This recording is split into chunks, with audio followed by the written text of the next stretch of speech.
नमस्कार सबैजनालाई।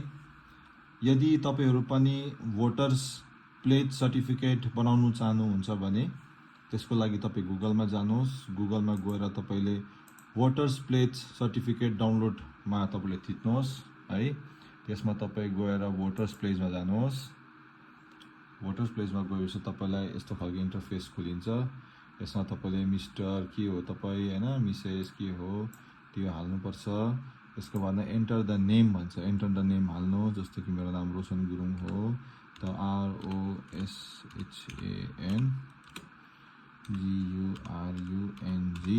गुरुङ हाल्नुहोस्। यसको बादमा यहाँ क्याप्चा तपाईको क्याप्चा लगाउनुहोस्। जस्तो कि क्याप्चा छ मेरो क्यापिटल R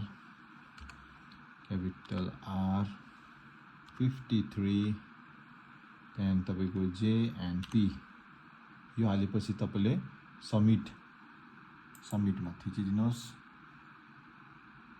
भोटर्स प्लेजमा तपाईलाई वेलकम गराउँछ। वेलकम गराएपछि इंग्लिश या हिन्दी भनेर सोध्छ। त म इंग्लिश पट्टि जान्छु है। इंग्लिश चुज गर्छु। यो डल्लै प्लेज छ। यो डल्लै जुन चाहिँ यो प्लेज छ है, यो प्लेज पढेपछि तपाईले I have taken the pledge भन्नुस् है। यो प्लेज डल्लै पढ्नुपर्छ।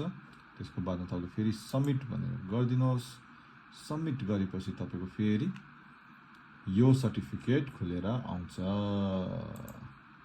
ल साथीभाइहरु, मैले त यो सर्टिफिकेट बनाइसकेको छु, हेर्न सक्नुहुन्छ है। लु तपाईहरु पनि छिटो आफ्नो आफ्नो सर्टिफिकेट बनाइहाल्नुहोस्। यसपालिको भोट चाहिँ राम्रोसँगले सही ढंगमा हाल्नुहोस्। यो अमलाले चाहिँ भोट यस्तो गर्नुहोस्, मुखमा चाहिँ चुप्प चाहिँ नगर्नुहोस् है त सही तरिकाले सही जग्गामा हाल्नुहोस् होला है। त सबैजनालाई धन्यवाद।